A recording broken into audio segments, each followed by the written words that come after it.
नमस्कार बच्चों, आज मैं विश्वनाथ भारती वर्ग जो 7 का विषय हिंदी और पार्ट 3 का जो है ना आज मैं पढ़ाने जा रहा हूँ। पाठ जो है 3rd है और इसमें जो है शीर्षक में जो लिखा गया है, अगर नाक न होती। समाज में जो है नाक का बड़ा ही महत्वपूर्ण स्थान होता है। कहा गया है कि नाक जो होता है ना, वह एक मुहावरा का प्रचलित रूप है और नाक से हम लोग बहुत सारे मुहावरा को भी पढ़ते हैं। जैसे इस व्यंग लेख के द्वारा लेखक ने समाज में प्रचलित नाक से जुड़े विभिन्न मुहावरों को बड़े ही सुंदर ढंग से प्रयोग किया है और लेखक ने मानव शरीर में नाक के विशेष महत्व दिया है और इसकी अच्छाई और बुराइयों का भी वर्णन किया है। इसके साथ साथ सामाजिक उपयोगिता यानी समाज में जो है नाक का क्या महत्व है, इसके विषय में जो है इसमें लेखक जो है लिखे हैं। इस पाठ का लेखक जो है अब्राहम लिंकन है और इन्होंने लिखा है क्या कि कितना अच्छा होता अगर नाक न होती, क्योंकि समाज में अगर किसी का भी मान मर्यादा को बनाए रखना है तो कहा गया है कि नाको चने तबे ना, नाको बरलगन्ना, यानी बहुत सारे जो मुहावरे जो दिए जाते हैं नाक के द्वारा, इसमें सब नाक पर ही आधारित होते हैं और इसमें नाक की चिंता में आदमी को जीना मुश्किल हो जाता है। अपने नाक के खातिर यानी अपनी मान मर्यादा इज्जत प्रतिष्ठा को बनाए रखने के लिए जो है ना, लोग जो हैं मुकदमेबाजी में भी बर्बाद हो जाते हैं। कर्ज लेकर ब्याह शादी जो होता है उसमें भी लोग जो हैं बर्बाद हो जाते हैं अपने नाक की प्रतिष्ठा रखने के लिए। लोग जो है अंधाधुंध खर्च करते हैं, भले उनके पास इतनी संपत्ति हो या नहीं, लेकिन अपनी इज्जत को बरकरार रखने के लिए लोग यहाँ तक तो खर्च करते हैं, यहाँ तक मृत्यु भोज का भी लोग परंपरा को अपनाए हुए हैं, ताकि कोई घर में बड़े बुजुर्ग मर जाता है तो जितना भी धन संपत्ति अर्जित किया है, तो लोगों का कथन है कि अगर वह धन संपत्ति को अर्जित किया है तो उसके नामों पर जो है ना कुछ खर्च किया जाए। लेकिन खर्च के जैसा होता है। लेकिन बड़े बड़े ऐसे भी प्रसिद्ध व्यक्ति जो होते हैं, जो फेमस होते हैं, वे अपने नाक की इज्जत रखने के लिए अपने शक्ति से अधिक भी खर्च कर देते हैं। तो यह नाक जो है ना बड़ा ही मुश्किल चीज़ है यह मानव शरीर में। पड़ोसी के बच्चे अगर किसी कन्वेंट स्कूल में पढ़ता है तो अगर उसी की पड़ोस में अगर दूसरा है तो यह इस बात को सोचता है क्या कि इनके लड़का जब कन्वेंट में पढ़ता है तो मेरा बच्चा भी कन्वेंट में पढ़ना चाहिए। तो भले उसके पास शक्तिहीन है, बहुत शक्ति साधन से हीन है, लेकिन वह भी इसका अपने नाक की प्रतिष्ठा बनाए रखने के लिए, इसके बराबरी करने के लिए अपने सब कुछ न्यौछावर कर देता है। अब देखिए बहुत से ऐसे भी वस्तुएं हैं जिस वस्तु को खरीदने के लिए हमारे पास उतना शक्ति साधन नहीं है, लेकिन हम अपने इज्जत प्रतिष्ठा मान मर्यादा नाक की इज्जत बचाए रखने के लिए उस वस्तु को खरीदने के लिए जमीन और आसमान को एक कर देते हैं। तो इसमें जो है इस दैनिक जीवन में उपयोग होने वाले वस्तु को लोग जो है खरीदना ज़्यादा पसंद करता है, भले उसके पास शक्तिहीन क्यों नहीं है। नाक के कारण आदमी को जो है नाके चने चबाने पड़ते हैं और नाक के कारण जो है आदमी जो है किसी हथियार का प्रयोग जो करता है तो नाक बिना हथियार का ही कट जाता है। और नाक की इज्जत रखने के लिए आदमी जो है बहुत सारे काम करना पड़ता है, जैसे ख़ानदान की इज्जत बचाना। अगर कोई जो है किसी पर झूठे इल्ज़ाम लगा देता है तो उसके लिए भी ख़ानदान की नाक कट जाती है। तो यह सब बातें जो है मनोवैज्ञानिक कारण से तो देखा ही जाता है, लेकिन वास्तव में आज समाज में भी ऐसे सब कुछ देखने को मिलता है। जैसे हम लोग पौराणिक कथा के रूप में हम लोग देखते हैं क्या कि सीता का नाक जो है लक्ष्मण ने काटा और सीता की नाक की लज्जा रखने के लिए राम और रावण में जो लड़ाई हुई तो केवल नाक की इज्जत रखने के लिए सोने की लंका भी सर्वनाश हो गया। तो ये नाक जो है एक बड़े ही महान चीज़ है।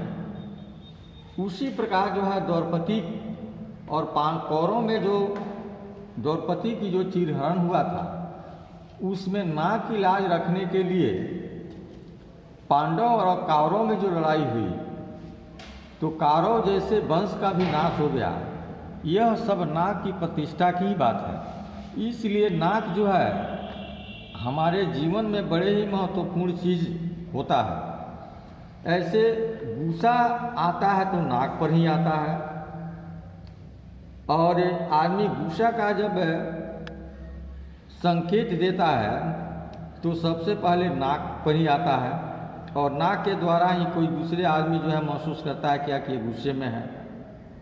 नाक में जितना कमियां हैं, बुराइयां हैं, उसमें गुण है, अवगुण है, लेकिन कुछ इसके अवगुण भी होते हैं। वे जो है,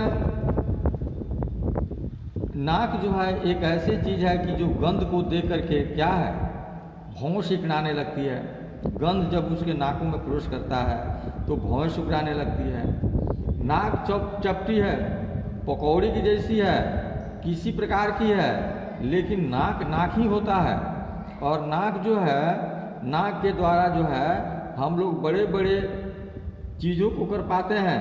नाक हो और सुंदर हो तो सोने में सुहागा है। इसलिए कवियों ने नक्सिक वर्णन के अंतर्गत फुटकर रूप में भी नाक का काफ़ी वर्णन किया है। उसे सोने की हार, मोती जैसे नथनी पहनने के लिए नाक ही होता है। मध्यकालीन कविताओं में नायिकाओं की नाक का ही बड़ा ही महत्वपूर्ण उपमा दी गई है। नाक जो है सभी फूलों का या गंध या दुर्गंध को पहचान लेती है। और यहाँ तक भी कहा गया है कि अधिकांश कवियों ने नाक की उपमा तोते की चोंच से भी दी है। हम वर्ग में जब किसी सुंदरी सम्मुख नायिका की नाक की उपमा तोते की चोंच से पढ़ाते हैं तो हमारे हाथ में तोते उड़ जाते हैं। मन में अजीब सा भाव उमड़ आता है। सोचने की बात है कि ऐसी नाक किसी चेहरे पर चार चांद लगाती है और दीवार में ठुमके हुए उल्के हुए नजर आती है, और ऐसे ही नाक जो है किसी का चेहरा को बदसूरत भी बना देती है। उपन्यास कहानियों में सुंदर नाक का जो है सुतवा नाक से कहा गया, सुतवा कहा गया है उपन्यास में। ऊंची और दीर्घ नाक की तुलना कुल्हाड़ी से की जाती है।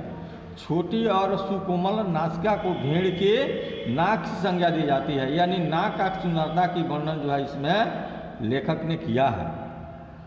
नाक शरीर का सबसे अधिक महत्वपूर्ण अंग होता है।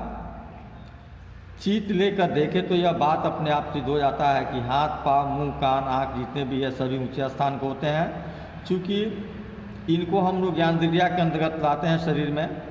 अगर आँख आ जाए, चली जाए, तो ऐसी स्थिति में हम जो है काले चश्मा पहन करके उसको ढक सकते हैं, लेकिन कान कट जाए तो वह ढकने वाली नहीं है। नाक कट जाए तो ढकने वाली नहीं है। नाक को ला कोशिश करें कि हम उसको ढक लेते, लेकिन वह ढक नहीं सकती है। प्लास्टिक सर्जरी के द्वारा इसका इलाज हो सकता है, परंतु इतना महंगा कि उसे नकुड़ भी किया जा सकता है या उसको नकुशाह भी कहा जा सकता है। कुछ लोग नाक पर मक्खी तक न बैठने देते। बहुत से ऐसे लोग होते हैं जब वे कुंभकर्ण की भांति सोते हैं तो उनकी नाक नगारे की तरह बजती है, और कई लोग के नाक के नीचे कुछ होता रहे पर वे दिन दुनिया में बेखबर बने रहते हैं। यह सब नाक का ही कर्तव्य है। ऐसे में हम लोग देखेंगे क्या, कुछ लोग समझदार नकदार होते नहीं, परंतु वे जो है नाक में भलाई करना भी होता है। नाक जो है, नाक न होती तो खुशबू और बदबू में कोई अंतर नहीं होता। नाक के अभाव में चंदन, कपूर, फूले सभी एक समान होते, और नाक ही बता देता है कि यह चंदन है, यह फूल है या कोई दूसरे वस्तु है। इसमें जो है वैसे भी लोगों की नज़रों में फर्क आ जाता है। कहीं नज़र उठा रही, कहीं गिर रही है, कहीं गड़ रही है, तो इसके चश्मे की ज़रूरत पड़ सकती है। पर चश्मा चाहे नज़र बढ़ाने का हो या नज़र चुराने का, धूप से बचने को हो चाहे किसी रूप में रहने का हो, अगर नाक न होती तो बताइए चश्मा कहाँ ठहरता। नाक तो ही यानी चश्मा का जीर्णोद्वार या चश्मा का रुकावट का काम जो है नाक ही करता है। और नाक जो है बड़े ही महत्वपूर्ण चीज़ होता है। नाक हीटर का भी काम करता है, बाहर की ठंडी हवा को गर्म करके अंदर पहुंचाता है और ठंड लगने पर नाक ठंडी से भी बचाता है। आजकल पर्यावरण प्रदूषित जोरों पर है, वातावरण व्याप्त प्रदूषण फेफड़ों तक जाने में नाक ही रोकती है। नाक में उनके बाल छनने की झाड़ू के काम करते हैं। बहुत से लोग मतलब साधने के लिए अपने बांस की नाक की बाल बन जाते हैं। जिस प्रकार सिंगटा दिखाने, आँख दिखाने, दांत दिखाने, पीठ दिखाने आदि के मुहावरे प्रचलित है, दुर्भाग्यवश कहे या सौभाग्य कहें, नाक दिखाने का कोई मुहावरा नहीं है। हाँ, यदि नाक बीमार पड़ जाए तो कोई कितना ही नक्कू क्यों न बने, उसे भी मजबूर होकर नाक दिखाने के लिए किसी नाक वाले डॉक्टर के शरण में जाना ही पड़ता है। इसलिए इसमें जो है लेखक जो है नाक का जो वर्णन किया है वो हमारे शरीर का बड़े महत्वपूर्ण स्थान है और नाक के द्वारा हमारे खूबसूरती का एक प्रतीक भी है। अगर नाक न होता तो हमारी खूबसूरती भी क्या होती, समाप्त हो जाता और बिगड़ भी सकता था। इसलिए नाक बड़े ही महत्वपूर्ण चीज़ है। बच्चों, आज जो है यह पाठ समाप्त हुआ और इसमें जो है इस पाठ के अंत में जो है बहुत सारे मुहावरे और प्रश्न दिए गए हैं। उन सभी प्रश्नों को जो है यह फेयर कॉपी में बना करके लाना है। जैसे ही स्कूल खुलेगा उस फेयर कॉपी की चेक की जाएगी। धन्यवाद।